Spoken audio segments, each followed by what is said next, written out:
Hello, I'm Luxarkana, and today I built in my Japanese savefile again. This time I built a Newcrest and I built a home for the Kubo family.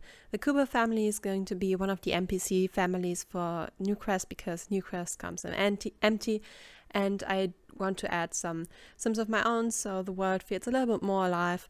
And yeah, this family is one of them.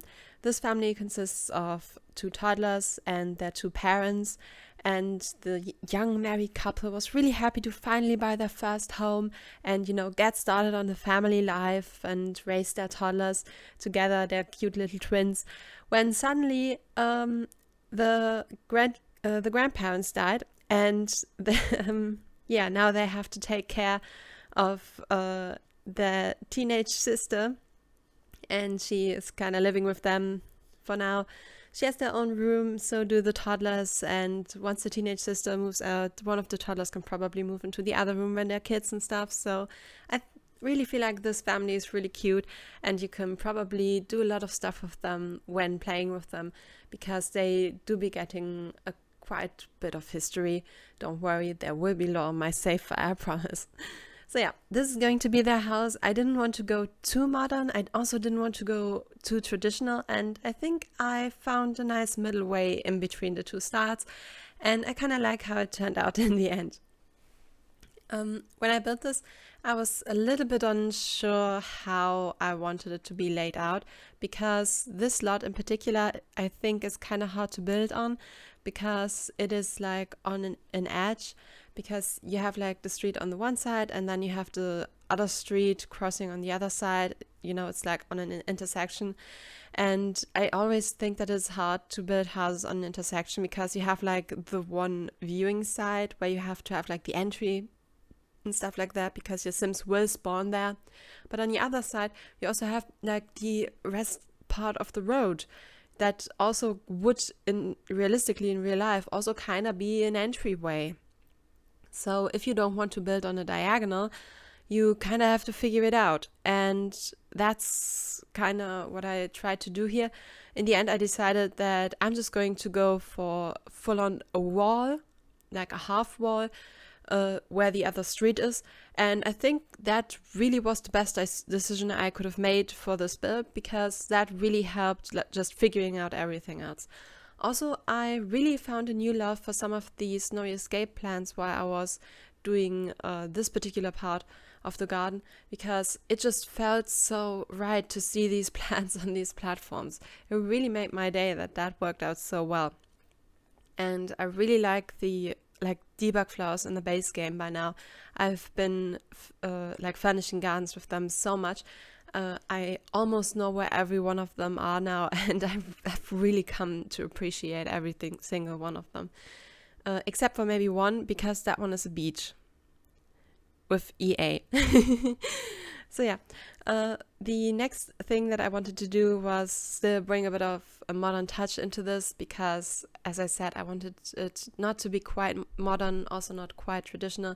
So I did a little bit of something that I also did in Oasis Springs, where I would have like an in-section into the wall and then color it differently. At least that was my plan. I think it turned out pretty cool. It's not too much of an eye catcher, because I think that the big eye catcher in this build are definitely the windows. I used some shelving to make the separation between them even more jarring and like even more prominent to the eye. And I think it helped a lot. I think this made this house have like a completely different feeling and flair compared to literally every single other house that I've built for the save file so far. And I'm pretty happy how that turned out. I don't know if I want to repeat this style again. I would be down for it, especially for this neighborhood, but I don't know if it's the right call to make, because it kind of is this unique design that I would be down to just keep in this house. So if you have some suggestions for that, please let me know in the comments, and let me know if you're down to see more of this kind of style, or if I should just go for a completely different one. I also tried to combine wooden textures and kind of stony textures, especially in the garden, so it has like this kind of natural mix of organic and inorganic, and I think that turned out kind of cool. And I'm also really happy how the roof turned out, because I feel like often when I build stuff and I look from it from above, the roof just looks weird. Like, it's weirdly shaped and you see all kinds of things in it, like these ink pictures that you get at therapists or so, I've been told. And this time I feel like the roof didn't turn out that weird, and I'm pretty happy with that too. So I would totally be down to do more houses like that, because it just feels nice. I also think that for gameplay features, this house is probably pretty cool, because it is all on one level, so you don't have to switch up and down. It doesn't have a basement or anything, so you really just have one level where you can just straight up play in. It does have platforms though, also indoors it has some split leveling going on, so playing with the toddlers, they probably need to get their walking skill up quite fast, because they will probably not even be able to get into the house if they don't get help from an adult because for the platforms. But then again, their movement skill will probably go up pretty fast by that, and that's always good. I also did remember this time to put a slablet in there, because I feel like a lot of Sims players really like using the slablets for the skill building of toddlers. I personally don't like using them, because I always think that it's way faster to just hire a babysitter and let the babysitter skill build with the toddlers, because toddlers gain extra skill building points when they do stuff together with an adult. So if you get a babysitter and they do stuff together with your toddler, they build skills so much faster, and it's so much easier, especially when you're playing on short lifespan. So yeah, that's the garden basically done. I did end up giving them a pool just because, and I did had the budget still. I gave them a budget of 75,000, I think, around that number anyways, and it turned out pretty well. Also, I do have put out of my mods folder cards difficulty mod that used to screw up my building numbers, like my budget when I was building on a budget. I had to put it out because it breaks the Christmas tree. Yeah, I was really shocked when I found that out, because I was like, wait, how does that break the Christmas tree? Of all the mods that I have installed, why does this one break the Christmas tree? I was really confused by that. But anyways, it breaks the Christmas tree, thus I cannot have it any longer in my game, because I'm really playing a lot with the Christmas tree right now, because I do like the new scenario, surviving the holidays, and I do like to do that on Christmas, because I kind of feel like that's, the perfect holiday to do that with. So yeah, I don't have the difficulty mod anymore installed, and thus my numbers don't get mixed up when I'm in build buy mode, and thus I'm 100% sure that my budget counting on this one was completely right. And I didn't have to check for 50 times if I would save it to my library, how much it would cost and stuff like that. So that was really really nice. Also, for the toddlers room, I tried to make it kind of not too gendered, but have a difference between the two toddlers. So, you can actually choose a bed for them, and it's not like, oh yeah, they're totally the same personality, although they're obviously different. No.